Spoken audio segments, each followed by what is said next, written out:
Selamat malam teman-teman. Thank you udah datang di kelas digital marketing. Again, perkenalkan nama saya Putri Kayanti. Saat ini saya kerja sebagai digital marketing spesialis di IT company di Semarang. Jadi saya sekarang tinggalnya sedang di Semarang. Nah, oke, untuk malam ini saya mau sedikit sharing tentang organic channels yang biasa dipakai di digital marketing. Gitu. Oke, kita mulai aja. Oh ya, nanti kalau misalkan suara saya ada yang putus atau penjelasannya kepotong, itu nanti teman-teman bisa bilang aja ya. Nanti akan saya ulangi di bagian mana yang suaranya kepotong gitu. Oke.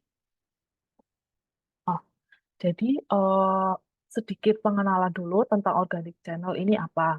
Nah, organic channel ini bisa dibilang channel-channel yang dipakai di digital marketing yang kita makainya itu free gitu. Jadi kita nggak perlu bayar apapun, eh, kita pakainya secara gratis gitu. Nah, di organic channel ini sebenarnya ada banyak macamnya, tapi untuk di kesempatan kali ini, di sharing session kali ini, kita akan mostly membahas mengenai 3 organic channels, yaitu SEO, sosial media, sama email marketing, gitu. Nah, si organic channel ini, karena dia ya namanya organik gitu ya, otomatis traffic yang dihasilkan, engagement yang dihasilkan, impresi yang dihasilkan, itu semuanya bersifat organik. Dan biasanya organic channels ini dipakai buat inbound marketing. Nah, kemarin kan kita udah membahas tentang inbound marketing ya, teman-teman. Untuk sedikit merefresh aja, inbound marketing itu uh, strategi di mana si klien ini yang aktif nyari tahu tentang brand. Jadi bukan kita yang approach mereka, tapi mereka sendiri secara sadar yang nyari tahu tentang brand kita. Gitu. Bisa melalui website, bisa melalui Google, ataupun melihat kepoin sosmed brand. Tuh, pokoknya si kuncinya adalah di target marketnya ini yang lebih aktif. Tuh. Lalu, em, karena bersifat organik, jadi hasil yang hasil dari organic channels ini pun biasanya memakan waktu yang cukup lama. Nggak bisa instan, kecuali kalau misalkan pakainya ads gitu. Tapi masuknya udah bukan organik lagi. Kalau misalkan pakai ads, itu nanti masuknya ke paid channel. Nah, di paid channel ini nanti akan kita bahas di pertemuan selanjutnya. Gitu. Oke, oh ya. Terus menurut saya pribadi, nah ini karena pandangan pribadi nanti jadi bisa teman-teman sanggah juga ya. Kalau misalkan teman-teman punya pandangan yang berbeda gitu. Kalau menurut saya, seorganik apapun, kalau misalkan kita itu subscribe ke tools digital marketing, kayak misalkan nih email marketing, kita pakai email marketing nih, kan butuh platform untuk ngirim email marketing. Misalkan kita pakai Mailchimp. Nah, kita subscribe Mailchimp nih untuk ngirim email marketing. Nah, itu kan jatuhnya berbayar nih.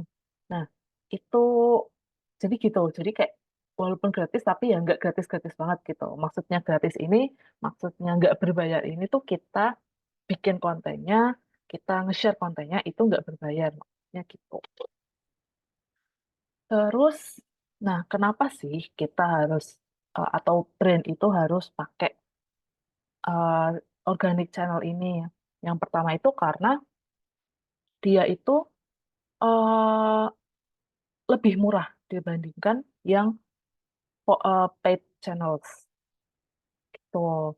Dan leads-nya pun bisa lebih banyak karena dia ini seperti yang tadi saya bilang karena si target marketnya ini yang aktif nyari tahu. Jadi itu dia udah ada gambaran gitu loh. Dia udah ada gambaran sedikit mungkin mengenai brand kita, terus dia cari.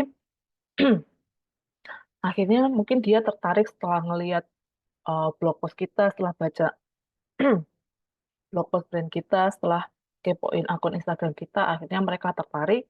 dan memutuskan untuk beli yang akhirnya nanti jadi conversion kan. Dibandingkan outbound marketing. Nah, outbound marketing kan kemarin kemarin juga sudah kita bahas sedikit mengenai outbound marketing, di mana kita ini sebagai digital marketer yang aktif mendekati istilahnya ke target market ini. Dan jatuhnya mungkin bisa sedikit invasif ya, karena si target marketnya ini kayak nggak apa ya, nggak kita tuh nggak izin dulu gitu loh ke mereka. Dibandingkan inbound marketing yang mereka cari sendiri, kalau outbound marketing itu kita yang mendekati mereka.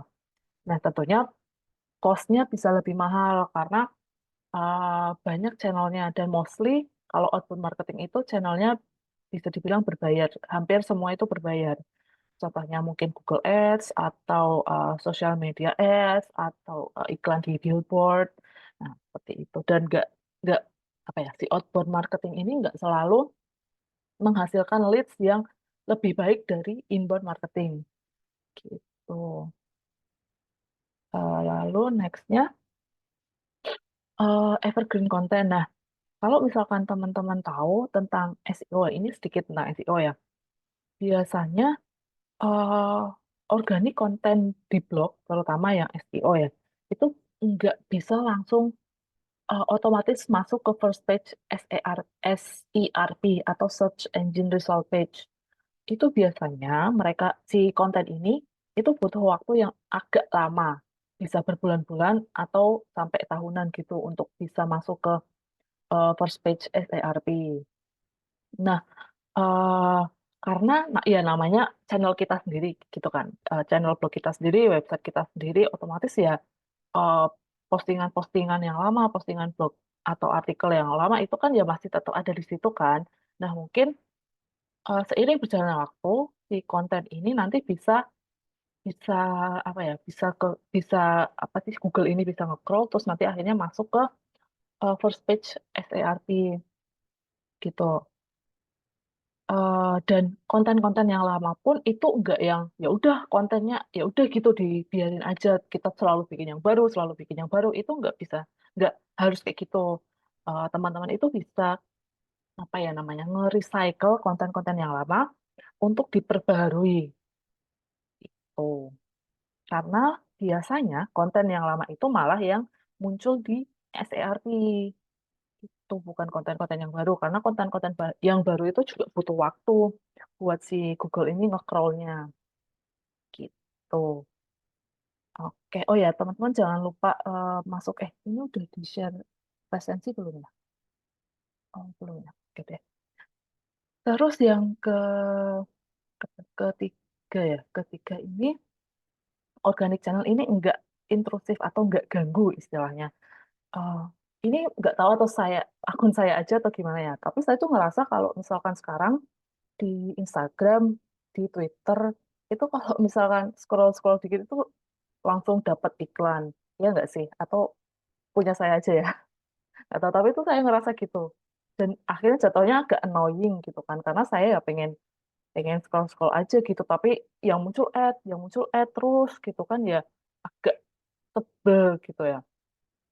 Nah dibandingkan kalau misalkan organik, kalau em, organik kan saya yang pengen cari tahu sendiri, otomatis ya saya nggak ngerasa keganggu, wong saya yang pengen gitu kan, gitu. Terus ah higher ROI-nya atau return of investment-nya ini biasanya lebih tinggi kalau misalkan di organic channel dibandingkan sama outbound marketing atau bisa dibilang paid channels gitu ya, karena ya namanya channelnya tuh gratis gitu loh. Misalkan kita bikin Instagram nggak bayar kan, ya udah bikin bikin aja gitu, bikin akun bisnis Instagram pun ya udah tinggal bikin, maksudnya tinggal di switch gitu ke akun bisnis nggak bayar juga kan. Terus kalau misalnya ternyata ada konversi dari Instagram, misalnya nih kita ada masuk sales dari Instagram itu sebesar 500.000 misalkan, ya berarti dia 500.000 itu ya net gitu kan, nggak dikurangi apapun, nggak dikurangi biaya iklan, nggak dikurangi biaya apa, karena ya kita gratis gitu loh ngepost di Instagram, dengan jadi dengan bisa dibilang dengan modal nol, eh, dapat sales dari Instagramnya 500.000 kan itu ROI-nya kan tinggi banget kan. Nah, jadi gitu ROI dari organic channel itu memang biasanya lebih tinggi dari outbound karena karena outbound itu kan biasanya dipakai untuk paid channel yang mana kita tuh harus bayar dulu gitu kan. Jadi misalkan kita dapat 500.000 tapi kita ngeluarin biaya iklan itu 200.000, jatuhnya kan kita cuma dapat 300.000 gitu kan. Jadi ROI-nya kalau misalkan di paid channel ini biasanya lebih rendah gitu. Lalu masuk ke SEO. Jadi salah satu organic channel yang sering banget dipakai itu ada SEO, di mana ini penargetannya itu secara behavioral atau perilaku target market. Nah, kemarin malam kita juga udah bahas sedikit tentang target market atau target persona dari brand gitu kan. Nah, di target persona itu kita harus tahu behavior atau perilaku mereka tuh kayak gimana kalau misalkan mereka nyari di Google misalkan.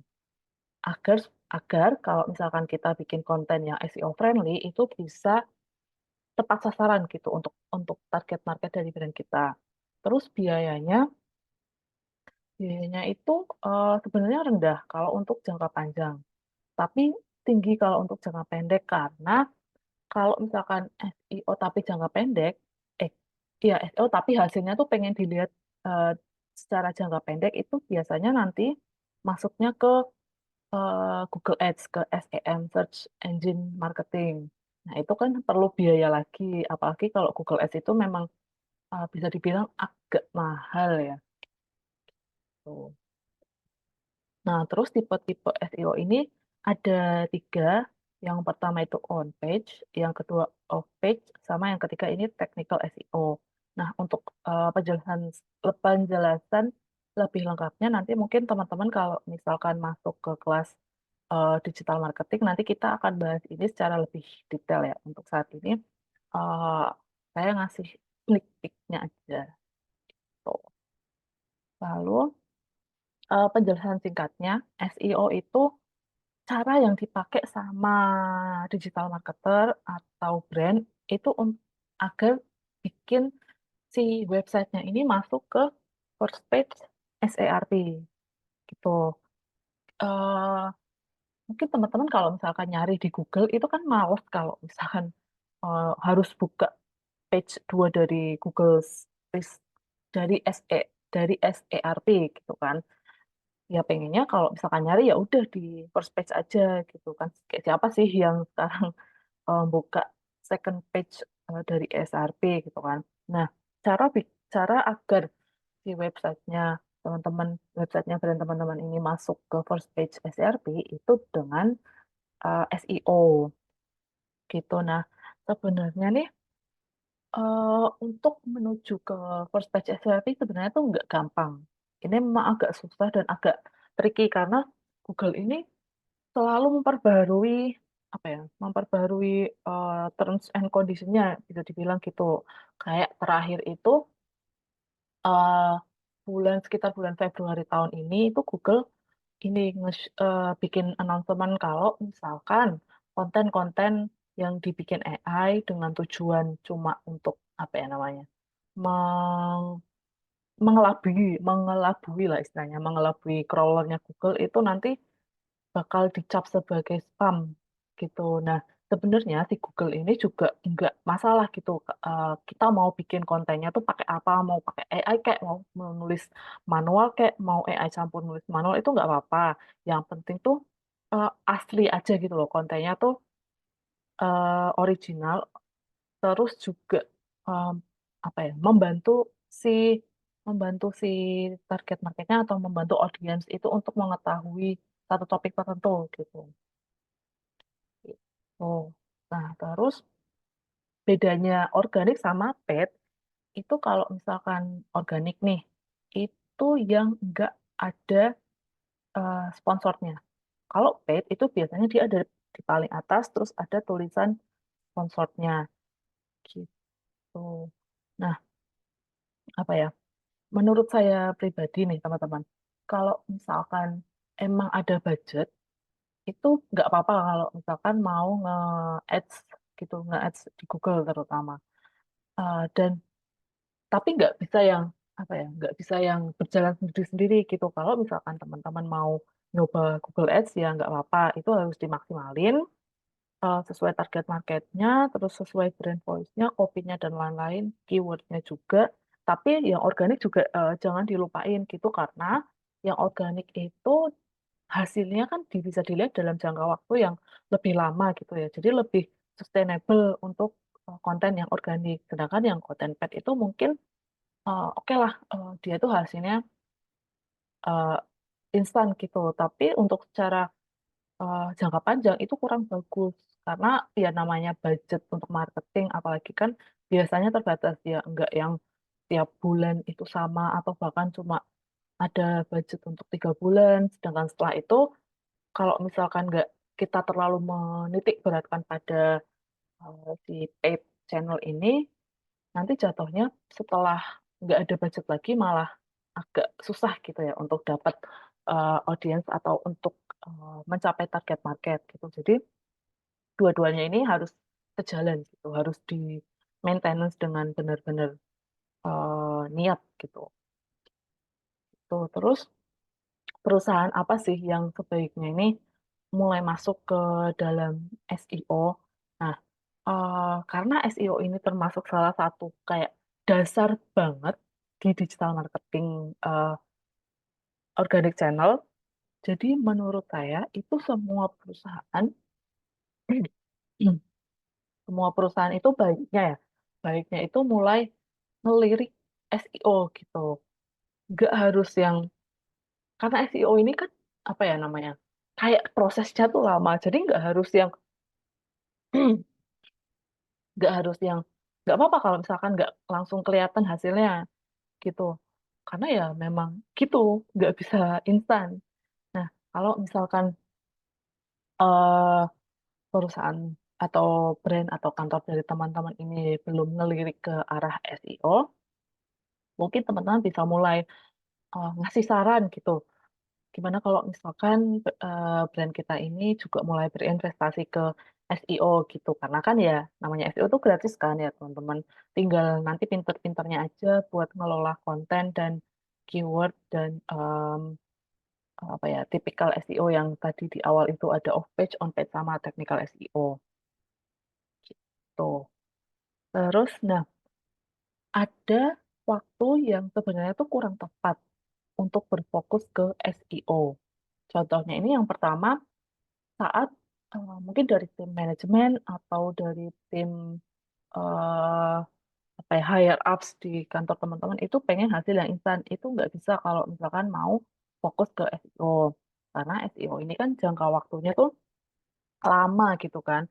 Untuk ngelihat hasilnya tuh lama. Jadi kalau misal instan itu bisa fokusnya ke ads aja, ke paid channel, misalkan Google Ads gitu. Nah, itu nanti hasilnya tuh bisa dilihat secara instan gitu. Tapi kalau mau yang jangka panjang, ya fokus juga ke SEO. Terus yang kedua itu, kalau misalkan teman-teman ini punya produk atau jasa yang bisa dibilang tuh baru banget gitu di market, belum ada yang kayak kompetitornya itu belum ada gitu. Nah, ini biasanya agak susah kalau misalkan teman-teman mau berfokus ke SEO. Ini aku contohin ya. Nah, misalkan kita nyari nih harga tiket ke planet Venus, kayak emang udah ada teknologi untuk ngebawa manusia ke sana? Kan belum ada kan? Kalau misalkan kita cari ke bawah pun itu nggak ada. Malah adanya kayak untuk ke Mars, untuk anggaran ke planet Venus gitu. Tapi nggak ada yang menjelaskan harga tiket ke planet Venus itu berapa. Karena ya memang teknologinya belum ada gitu kan. Dan siapa juga yang mau nyari gitu. Oke. Oh, sebelum pindah ke sosial media organik, terus gimana sih caranya untuk website teman-teman ini bisa masuk ke first page SERP? Nah, saya punya beberapa tips yang mungkin nanti bisa teman-teman lakukan. Ini tipsnya agak mudah, mudah kok, insya Allah. Semoga mudah. Yang pertama itu jangan lirik juga long tail keyword. Jadi di keywords itu di keyword SEO terutama ya, itu ada beberapa contoh, beberapa macam keyword. Ada yang pendek, ada yang sedang, terus ada yang panjang. Nah, misalkan nih, keyword utamanya itu rumah nih misalkan. Nah, rumah. Nah, long tail keyword itu biasanya rumah murah di Jakarta, misalkan. Itu sudah masuk ke long tail keyword. Nah, teman-teman juga bisa berinvestasi ke long tail keyword untuk di konten teman-teman. Karena biasanya kalau long tail keyword ini, dia itu lebih spesifik gitu. Kalau misalkan rumah, itu kan general banget ya, generik banget. Kalau misalkan rumah murah di Jakarta, itu kan sangat spesifik. Dan itu biasanya orang yang nyari dengan long tail keyword, itu biasanya dia kayak udah, apa ya, sedikit lagi menuju ke conversion, ke sales gitu. Dia udah siap buat beli. Tuh, biasanya seperti itu. Lalu, konten-konten yang teman-teman bikin itu jangan cuma ada di satu format aja. Misalkan teman-teman ini cuma bikin blog post tok gitu. Itu kalau bisa jangan gitu. Teman-teman bisa dikombinasikan konten-konten yang dibikin itu, eh, mungkin ada yang organik, infografis misalkan, atau video gitu. Jadi kan konten macam kontennya itu banyak dan nggak ngebosenin gitu, karena nggak semua orang itu suka baca kan. Kalau misalkan disuruh baca satu artikel itu ada yang males gitu kan, mungkin dia lebih seneng lihat video. Nah, itu kita bisa mengakomodasi kebutuhan orang atau kesenangan si target marketnya ini dengan konten-konten yang berbeda. Terus kalau misalkan infografik kan itu biasanya cuma satu satu gambar lah bisa dibilang ya, satu picture doang, dan itu sudah me, apa ya, kayak konten-kontennya itu udah lengkap gitu di satu picture doang. Jadi kan enggak yang harus baca, harus scroll-scroll sampai bawah buat baca blog post. Dengan satu infografik aja udah bisa tahu banyak hal gitu kan. Tahu satu topik, tahu secara lengkap di satu topik tertentu gitu. Lalu, eh, website, oh ya, website teman-teman ini kalau bisa selalu diaudit biar teman-teman tuh tahu websitenya ini speednya tuh cepet atau enggak, dia tuh ngeloadnya lama atau enggak, terus ada problem enggak di back end websitenya. Nah, ini aku contohin lagi cara ngecek speed websitenya. Jadi nanti teman-teman bisa pakai page speed insight dari Google, terus tinggal masukin websitenya, website brandnya teman-teman, terus dianalyze. Nah, ini aku udah nyoba analyze satu website, itu ternyata dia performance-nya itu kurang. Ah, sedangkan best practice dan ISO-nya ini udah bagus. Nah, di sini itu nanti teman-teman bisa lihat kenapa sih website ini eh, apa ya, performance-nya itu masih jelek gitu. Nah, kalau bisa nih ya, kalau bisa teman-teman itu harus keep the score itu di atas 90 biar kayak raportnya itu hijau semua gitu. Nah, di sini juga lengkap banget. Nanti teman-teman bisa lihat kayak apa sih yang ngebikin ini website tuh kok performancenya jelek gitu. Terus apa yang harus teman-teman lakuin biar websitenya ini performancenya itu bisa lebih bagus gitu. Kayak misalkan ini ternyata ada execution time dari JavaScript ini ternyata mungkin agak lama. Nah, ini harus dikurangi. Nah, biasanya kalau kayak gini, kalau misalkan mau nge-audit data kayak gini, itu teman-teman eh, harus, apa ya namanya, kerjasama sama website developer gitu. Kalau misalkan teman-teman eh, brand web, teman-teman pakai CMS WordPress misalkan, mungkin nanti ada WordPress developer yang kerja di brand teman-teman atau di kantor teman-teman, itu nanti biasanya bisa kerja sama-sama dia itu untuk apa ya namanya, untuk handle isu-isu ini gitu biar nanti si performance-nya ini bisa naik gitu. Oke, kita balik ke sini lagi. Terus kalau misalkan ini konten yang dibikin nih, itu kalau bisa benar-benar konten yang sekiranya itu bakal dicari sama target marketnya. Karena kan tadi SEO itu behavioral ya, em, sifatnya. Jadi sebisa mungkin teman-teman itu bikin konten yang kira-kiranya itu menguntungkan si target marketnya gitu. Nah, caranya itu nanti teman-teman kalau misalkan mau bikin konten itu bisa keyword research dulu di tools-tools yang tersedia. Misalkan ada Semrush, ada Ahrefs, atau pakai Uber Suggest. Nah, nanti teman-teman bisa search keyword di situ, sekiranya keyword mana yang volumenya bagus, yang volumenya tinggi per bulannya, tapi keyword difficulty-nya ini rendah. Karena kalau misalkan keyword difficulty-nya tinggi, itu biasanya agak susah kalau misalkan mau bersaing. Jadi agak susah untuk masuk ke first page SERP. Tapi kalau misalkan keyword difficulty-nya itu rendah, itu biasanya masih ya masih masih bisa lah, masih bisa senggol-senggol gitu untuk masuk ke first page SERP. Itu terus juga jangan lupa eh, lihat kompetitor itu ngapain. Ini penting banget. Karena kadang tuh si kompetitor ini kontennya udah ada yang masuk ke SERP. Untuk cara gampangnya ini teman-teman bisa nyari keyword yang mau teman-teman pakai itu apa. Terus lihat, terus tinggal di search di Google, lihat, terus lihat aja di first page SERP ini ada nggak sih yang websitenya atau brandnya itu ternyata 11-12 sama punya teman-teman. Nah, tinggal dibaca aja kontennya. Maaf, maaf. Tinggal dibaca aja kontennya.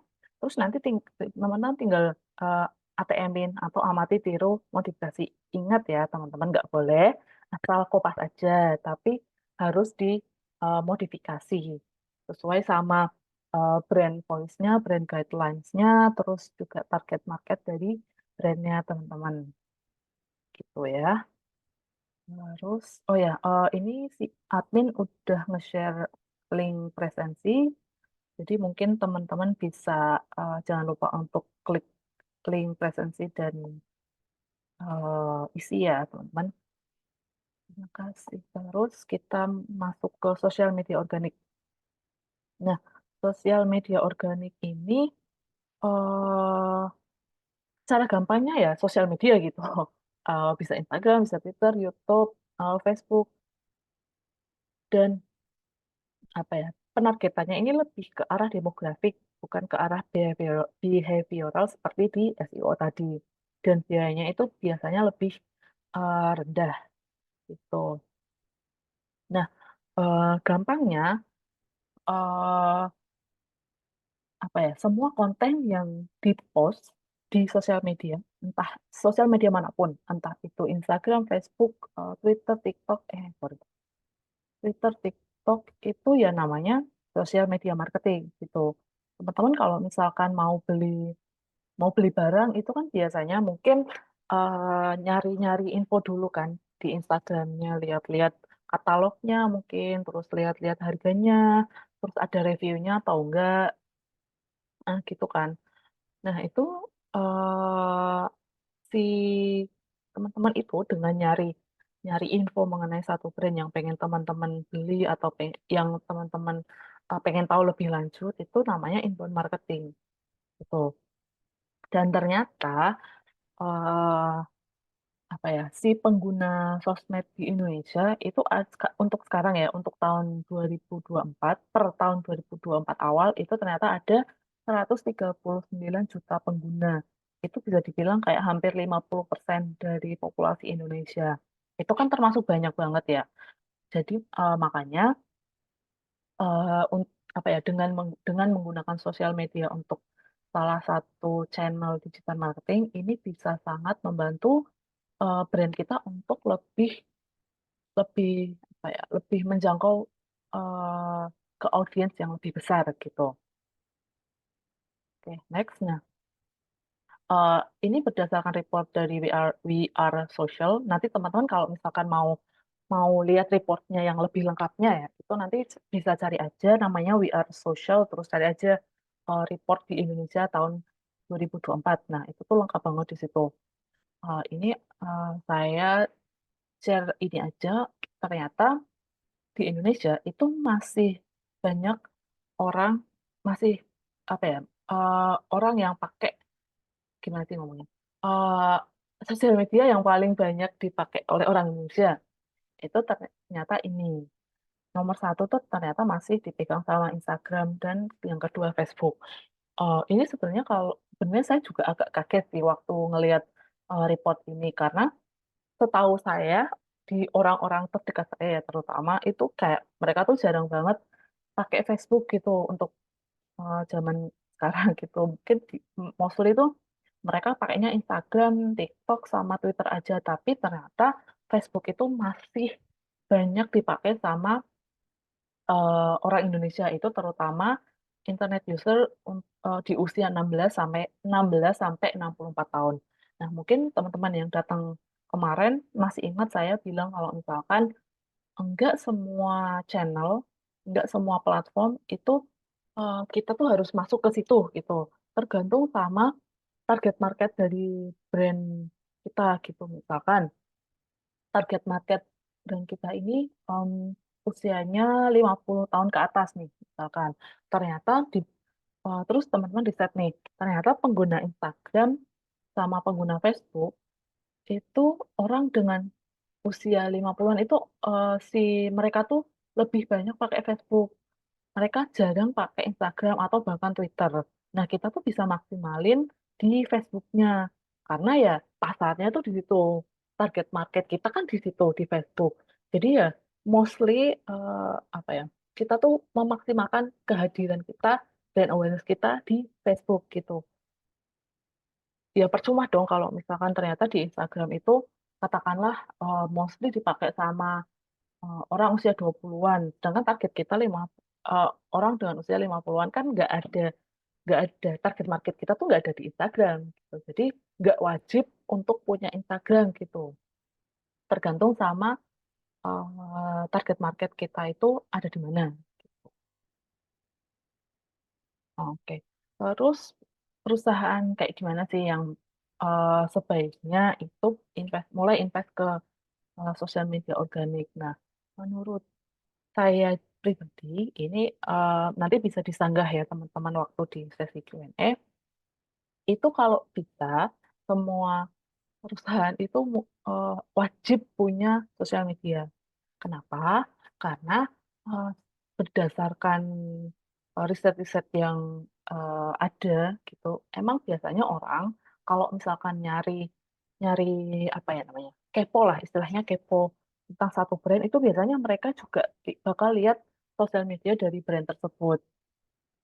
Mungkin gini deh, saya yakin kalau misalkan teman-teman mau nyari barang atau nyari baju atau nyari sepatu, nyari apa, itu pasti lihat Instagram kan, lihat Instagram dari brand itu kan, buat kepo-kepo, mungkin produknya gimana, harganya berapa, terus mungkin ada review orang yang pernah beli gimana, itu kan. Nah, itu untuk meningkatkan brand awareness dari perusahaan teman-teman. Sebenarnya tuh bisa-bisa aja sih sosial media ini dipakai untuk konversi gitu ya, konversi ke sales, tapi mungkin agak gimana ya bilangnya, agak agak susah gitu ya. Mungkin bisa-bisa aja, tapi mungkin agak susah karena ya mostly sosial media ini dipakai untuk brand awareness aja. Tapi setahu saya itu kan sekarang di Instagram pun untuk yang bisnis ini ya, bisnis akun bisnis itu sekarang udah bisa upload katalog, terus bahkan udah bisa mulai beli lewat kalau beli nggak bisa sih. Lihat-lihat katalog gitu di situ. Nah, mungkin itu juga salah satu cara untuk konversi gitu, tapi mostly memang dipakai untuk brand awareness aja, kecuali kalau misalkan emang pengen konversi ya mungkin bisa pakai ads gitu. Nah, terus gini deh, kenapa kenapa sosial media ini emang mostly untuk brand awareness? Karena kalau misalkan misal kita post di Instagram lah, katakanlah kita misal post di Instagram itu berapa persen sih dari followers kita itu yang melihat postingan baru kita yang baru diupload gitu kan. Bahkan mungkin bisa jadi postingan yang kita upload ke Instagram itu malah lebih banyak dilihat sama non-followers karena muncul di explore misalkan. Nah, itu nggak 100% dari followers kita tuh yang bakal lihat postingan kita gitu. Nah, kecuali kalau misalkan teman-teman ini nge-boost post atau misalkan pakai ads gitu. Nah, itu mungkin eh, hal yang lain ya. Mungkin maksudnya eh, bisa konversinya itu bisa ke sales. Tapi kalau misalkan organik aja, ini memang biasanya mostly untuk eh, brand awareness aja gitu. Kalau misalkan nih dari teman-teman atau dari manajemen ini pengen hasil yang keras, langsung kerasa gitu, itu bisa banget nanti teman-teman eh, me, apa ya namanya, me- giving advice gitu ke manajemen untuk consider bikin iklan gitu di sosial media.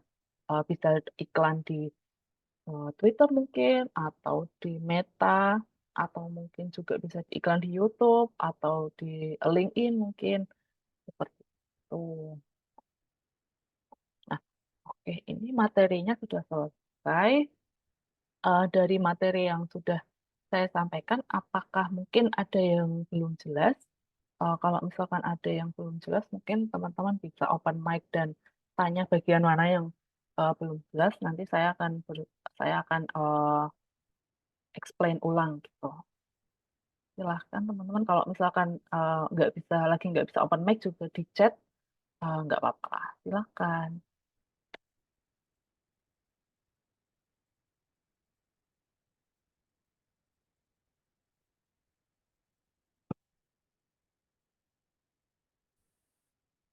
Ini disebutkan yang Hmm? pertama itu SEO nih Kak. Mm, mm, mm. Cara mulai dari awalnya itu dari Ya. mana langkah awal buat mulai SEO itu sendiri? Oke oke. Langkah awal SEO ya. Ya Kak. Oke, kalau untuk SEO, maaf, bentar. Kalau untuk SEO biasanya itu dimulai dengan keyword research. Nah, ini share screen saya masih on kan ya? Masih Kak. Oke. Nanti kakak tuh bisa nyoba ke Uber Suggest. Eh, ya, Uber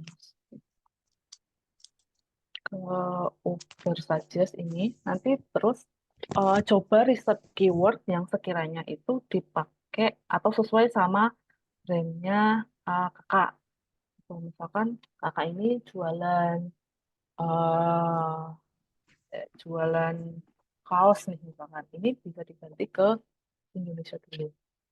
Terus tinggal cari kaos, misalkan kaos polos. Nah, ini dimulai dari keyword research. Kalau misalkan udah, nah, kalau misalkan udah keyword research nih, nanti bisa di list keyword-keywordnya nih apa aja, search volume-nya berapa, terus difficulty-nya berapa gitu. Itu untuk memudahkan teman-teman kalau misalkan mau bikin konten. Tuh. Nah, kedua matriks ini bisa dibilang matriks yang penting banget untuk dilihat di SEO, di keyword research gitu. Karena kalau misalkan teman-teman mau bikin konten dengan keyword yang search volume-nya dikit, ya siapa yang mau nyari gitu kan. Dan dan difficulty ini juga tadi saya sudah singgung sedikit, ini lebih apa ya, semakin tinggi keyword difficulty-nya, itu semakin susah konten teman-teman ini masuk ke first page SERP. Jadi itu juga harus dikonsiderasi gitu sebelum bikin konten. Nah, kalau misalkan udah keyword research nih, terus nanti tinggal bikin kontennya. Misalkan konten blog post lah gampangnya. Nah, nanti teman-teman bisa bikin konten blog post sesuai keyword itu, eh, terus tinggal ya udah tinggal di post aja gitu di blog teman-teman. Segampang itu sebenarnya. Itu sih Kak. Apakah bisa diterima? Oh, iya. Ya bisa Kak. Berarti untuk proses pembuatannya itu lebih ke kayak website atau blogspot itu sendiri ya Kak? Betul, Oh, betul. Tapi kan kita harus tahu dulu nih keywordnya. Pokoknya tuh kunci utama SEO itu adalah keyword, tuh, iya, Kak. iya. Oh ya, kalau misalkan nih sedikit saran, kalau misalkan teman-teman uh, brand teman-teman ini pakai CMS WordPress, itu nanti teman-teman bisa coba install plugin namanya itu Yoast SEO. Yoast. Nah, SEO ini ada yang versi gratis. Nanti ini membantu banget untuk teman-teman nulis konten yang SEO friendly. Oke, apakah ada yang mau ditanyakan lagi, teman-teman silakan, atau mau share pengalaman teman-teman juga boleh.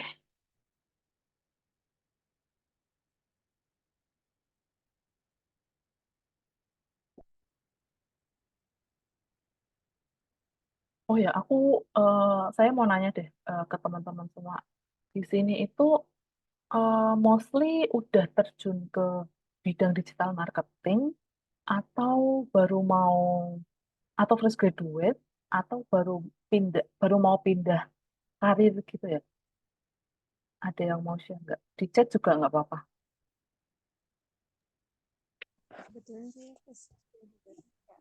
Jadi masih ingin mendalami gitu bagaimana itu digital marketing. Karena emang ya setelah dilihat-lihat itu emang digital marketing lebih kayak sustainable gitu Kak. Jadi lebih menarik gitu buat untuk dicari tahu.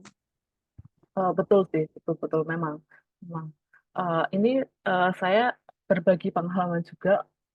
Jadi saya kan udah kerja di area digital marketing ini dari tahun 2018 ya. Dan itu tuh semakin ke sini kayak saya tuh semakin ngerasa, oh ternyata tuh ada banyak yang belum saya tahu gitu loh. Padahal saya udah kerja di bidang ini tuh dari 2018, itu udah berapa tahun yang lalu kan. Tapi kayak tiap harinya tuh saya bisa belajar hal-hal baru gitu karena digital marketing itu salah satu salah satu bidang yang kayak selalu diperbaharui gitu. Kayak misalkan tadi juga saya bilang kan, Google ini kayak hampir selalu eh, memperbaharui crawlernya. Jadi kita pun harus menyesuaikan sama Google kan, kalau misalkan kita pengen website kita atau konten kita itu masuk ke first page SERP gitu. Jadi memang harus selalu update gitu kitanya sebagai digital marketing seperti itu. Aku baru mau berkarir di digital marketing Kak Rizka. Oh, I see. Ini emang fresh graduate atau gimana Kak Rizka? Atau mau switch karir gitu?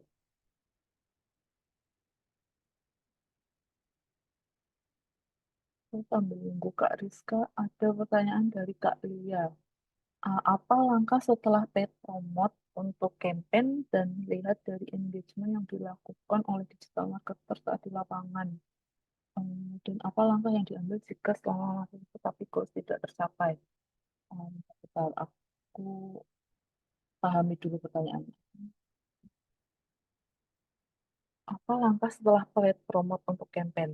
Biasanya kalau misalkan paid promote-nya, ini saya ambil contoh Facebook Ads misalkan ya.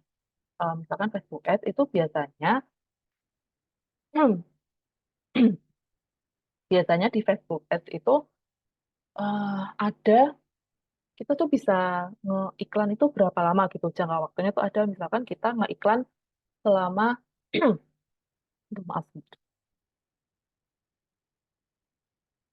misalkan kita tuh ngeiklan selama 1 bulan gitu. Nah, setelah 1 bulan selesai, setelah campaignnya selesai, itu si Facebook Ads-nya itu bakal ngasih semacam report gitu.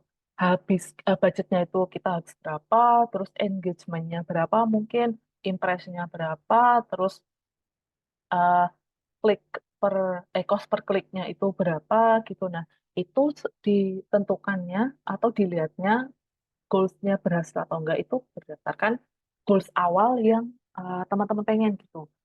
Dari dari awal teman-teman ini mau nge-ads. Misalkan nih teman-teman pengen nge-ads, bikin ads di Facebook itu goalsnya adalah link klik misalkan. Nah, dari KPI-nya misalkan KPI-nya itu teman-teman set di angka 100 klik misalkan selama 1 bulan.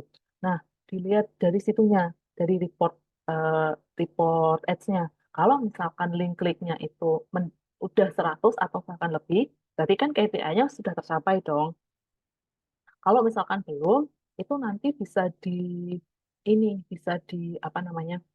Bisa dievaluasi gitu. Ini apa yang kurang? Apakah mungkin kopinya ini kurang clickbait atau gambarnya itu kayaknya kurang jelas atau mungkin demo apa demografi target marketnya itu ternyata salah atau gimana. Nah, itu setelah campaign-nya selesai, itu bisa dievaluasi untuk misalkan kalau mau nge-ads lagi, itu sudah kayak diperbaiki gitu loh. Berdasarkan sama ads yang sudah yang sudah selesai kemarin. Gitu Kak Lia, apakah jawaban saya bisa dipahami?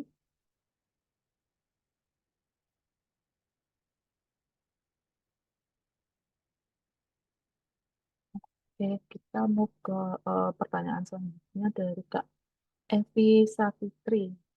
Kak, gimana caranya membangun konsep konten yang berbeda dari yang lain? Misalnya konten untuk jasa desain.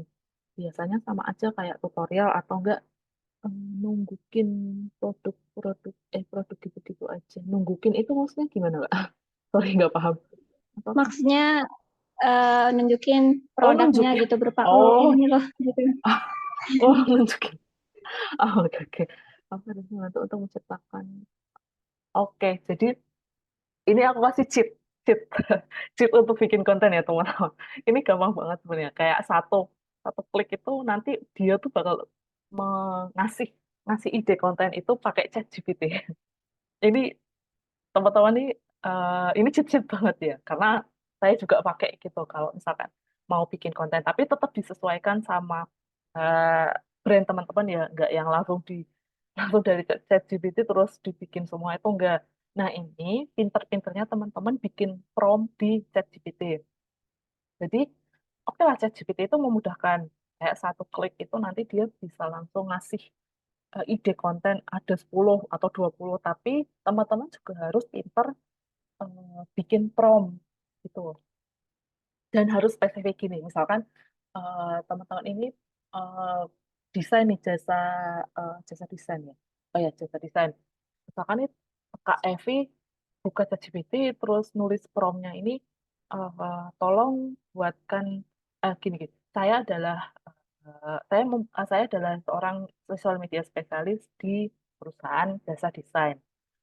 Saya ingin membuat konten yang bisa mengengage audiens.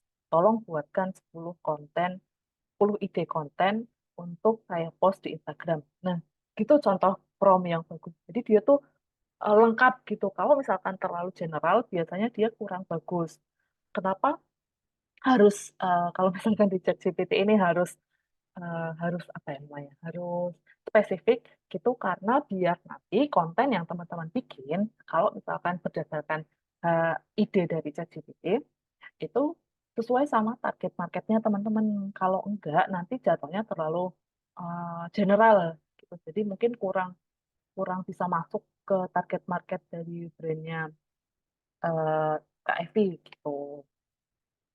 Gitu sih Kak. Dan terus juga bisa lihat di kompetitor ya Kak. Kalau misalkan jasa desain, setahu saya ini banyak gak sih perusahaan-perusahaan yang menawarkan jasa desain. Nah, Kakak bisa lihat ke kompetitornya, terus lihat aja mereka tuh bikin kontennya tentang apa. Dicari cari idenya gitu loh, cari core idenya itu gimana. Nah, nanti kakak bisa dimodifikasi dari konten tersebut. Oh, apakah penjelasan saya bisa diterima Kak Evi?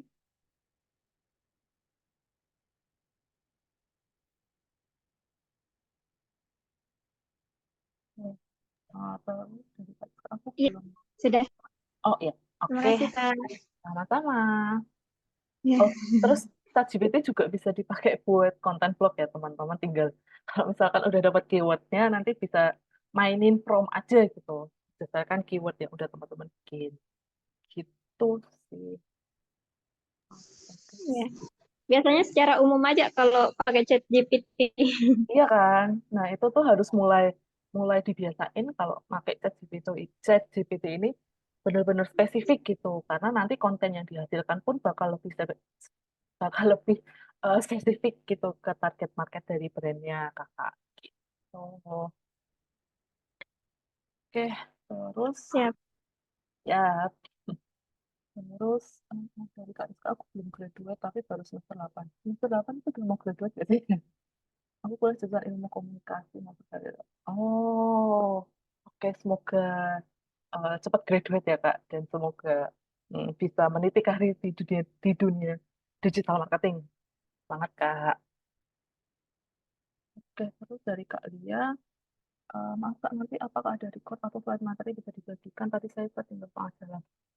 Kalau setahu saya tuh mungkin ada ya, karena ini kan di record dan recordnya nanti juga diserahkan ke tim Edward. Mungkin nanti teman-teman yang ketinggalan itu bisa tanya ke kontak person dari Edwardnya, apakah ada record yang bisa dilihat itu ya, teman-teman. Oh ya, jangan lupa isi link absensi di link yang sudah admin Edward share di chatroom ya. Oh ya, terus kalau misalkan teman-teman mau connect sama saya di LinkedIn, teman-teman bisa eh, connect ke LinkedIn saya di sini, saya taruh di chat ini ya. Mungkin teman-teman yang belum connect bisa connect saya ke situ, tinggal say hi aja, bilang dari Edward gitu.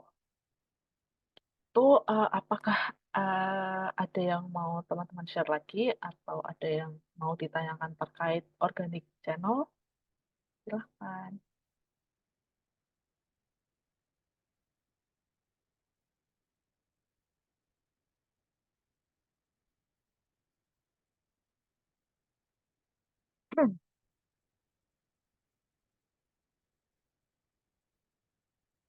Apakah sudah tidak ada?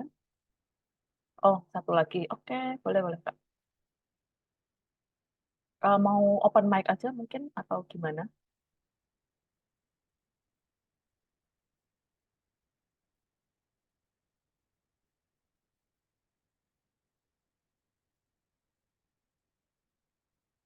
Halo, Kak Lia.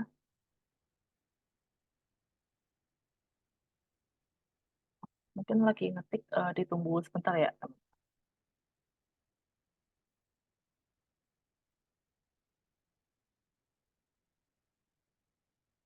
Cara mengolah data hasil engagement gimana, Kak?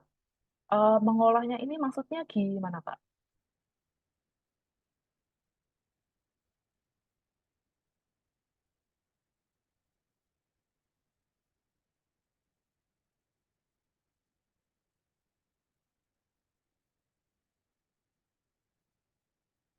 Untuk evaluasi. Oh, oke, oke, untuk evaluasi. Jadi gini, untuk setiap sosial, let's say sosial media channel ya, untuk Instagram, Facebook, Twitter bahkan itu dia tuh punya bisa dibilang natif analytic tools-nya.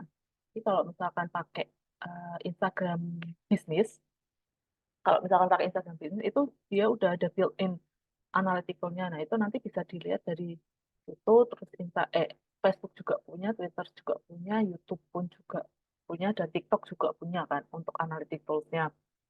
Nah, nanti untuk evaluasi biasanya tuh biasanya dilihat konten yang paling perform, yang paling uh, laku istilahnya itu yang mana. Terus yang underperform, yang kurang diminati itu yang mana. Nah, konten yang paling diminati, katakanlah tiga terbesar lah, tiga terbesar tipe konten yang paling diminati itu nanti bisa dimaksimalin gitu. Jadi teman-teman bisa bisa bikin konten uh, semacam itu tuh lebih banyak gitu karena ya orang suka gitu kan.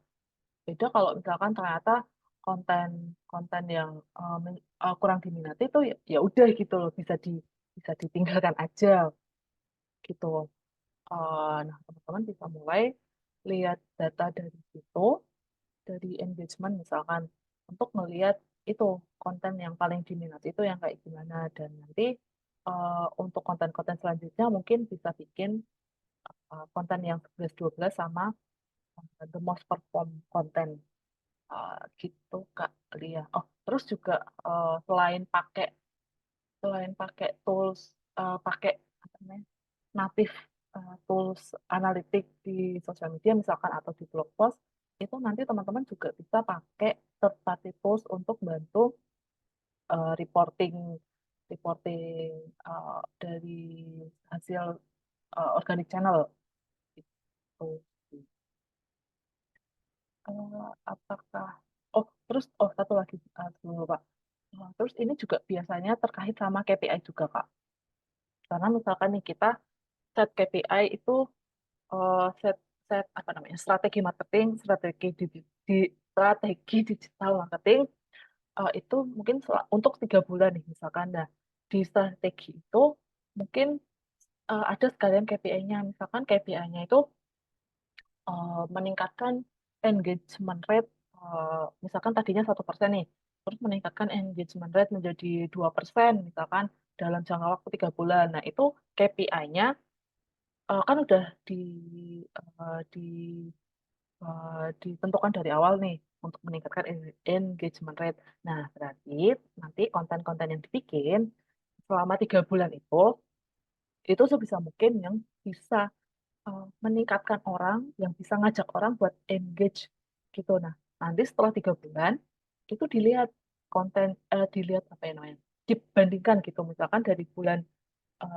Januari nih, misalkan dari bulan Januari sampai bulan April selama 3 bulan itu apakah si engagement rate-nya ini naik atau enggak. Kalau misalkan ternyata enggak naik, berarti ada masalah dong. Berarti KPI-nya belum terpenuhi dong.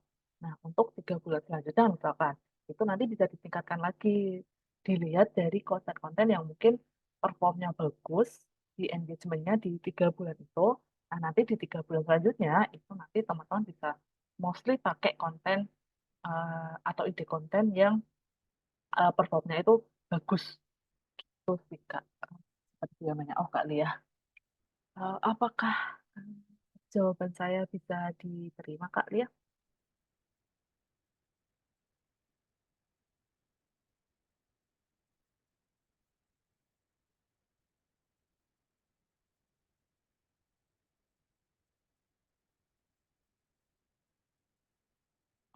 Oke, sama-sama Kak. Semoga membantu ya. Oke, terus apakah ada pertanyaan atau ada yang mau share di sini sebelum kita tutup?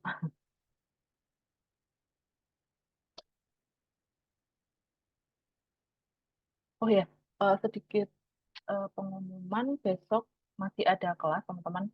Kelasnya itu masih tentang organic channel. Masih tentang organic channel itu besok khusus kita mau membahas tentang email marketing gitu. Karena kan tadi kita hari ini malam ini kita udah eh, ngobrolin tentang SEO dan sosial media. Nah, besok kita ngomongin tentang email marketing. Jadi saya tunggu kedatangan teman-teman besok ya. Ada pertanyaan dari Kak Evi. Kak, SEO itu apakah harus bisa ngoding? Oh, enggak. Enggak harus bisa ngoding. Karena tadi kan di awal ini kan di SEO ini kan ada tipe-tipenya kan. Ada on page, off page, sama technical. Nah, kakak ini nggak harus menguasai semua gitu. Nggak harus pinter ngoding gitu. Karena eh, pada dasarnya SEO ini sebenarnya ya keyword itu tadi, Kak. Jadi, gimana caranya seorang digital marketer atau let's say content creator atau copywriter lah istilahnya itu, gimana caranya mereka itu bisa mengolah satu keyword ini menjadi satu konten yang SEO friendly dengan tujuan untuk menaikkan visibilitas website di first page SERP. Jadi nggak wajib bisa coding Kak, karena Biasanya itu eh, coding itu juga perlu sebenarnya. Coding itu juga sebenarnya perlu di SEO karena ada yang namanya technical SEO kan. Tapi biasanya itu yang ngerjain ya tim developer itu mungkin tim WordPress developer atau backend developer gitu Kak. Jadi nggak wajib. Tapi kalau misalkan kakak mau belajar juga, terutama untuk di bagian technical SEO-nya juga nggak apa-apa. Tetapi nggak wajib bisa coding kok. Gitu. Apakah sudah menjawab pertanyaan Kak Evi? Oke, sama-sama Kak. Siap, siap. Oke, apakah ada yang mau ditanyakan lagi, teman-teman? Oke, Kak Silvi. Kalau Kak mau tanya, sekarang kan AI lagi marak banget dan lebih memudahkan, betul. Banyak juga yang mulai beralih dari Google ke ChatGPT misalnya. Apakah karir SEO ini bisa terancam? Enggak, Kak. Enggak. Aman, aman, aman. Enggak, aman. Malah dengan adanya AI ini malah sangat membantu. Karena gini, gini, gini. Tadi saya udah bilang kan, kalau Google itu di bulan Februari, kalau nggak salah Februari tahun ini tuh mereka benar-benar mereka ngasih pengumuman kalau misalkan konten yang apa ya istilahnya, mencurangi gitu, mencurangi crawlernya Google itu bakal dicap sebagai spam. Nah, itu karena saking banyaknya konten-konten yang kayak apa ya, namanya tuh keyword stuffing kalau istilahnya. Jadi satu konten itu keywordnya terlalu banyak itu untuk mencurangi crawlernya Google. Nah, si Google itu akhirnya ngasih announcement kalau misalkan enggak apa ya konten yang tujuannya itu untuk mengelabui crawlernya Google itu bakal dicap sebagai spam. Dan tenang aja Kak, karir SEO spesialis ini nggak terancam kok. Karena ada beberapa hal yang nggak bisa dilakukan sama si eh, sama AI gitu. Misalkan tadi dari keyword research kan kita kita juga yang harus tahu kan. Kita sebagai manusia gitu kan yang harus tahu yang apa ya namanya, yang ngerasa gitu kalau kita tuh butuhnya apa. Nah itu yang nggak bisa dilakukan sama AI. Terus juga namanya empati gitu. Namanya AI robot itu kan nggak punya empati kan. Kita sebagai manusia yang punya empati. Nah nulis itu kita juga harus punya empati. Kalau misalkan kita nulisnya gini tuh eh, eh, kira-kira target market brand aku tuh paham nggak sih kira-kira target market dari atau audiens dari brandku tuh paham nggak sih kalau misalkan aku bikin konten kayak gini kan itu si AI nggak bakal tahu kan karena mereka yang nggak punya empati yang punya empati kan kita manusia jadi tenang aja karir SEO spesialis ini masih aman kok teman-teman gitu apakah bisa dipahami Kak Silvi?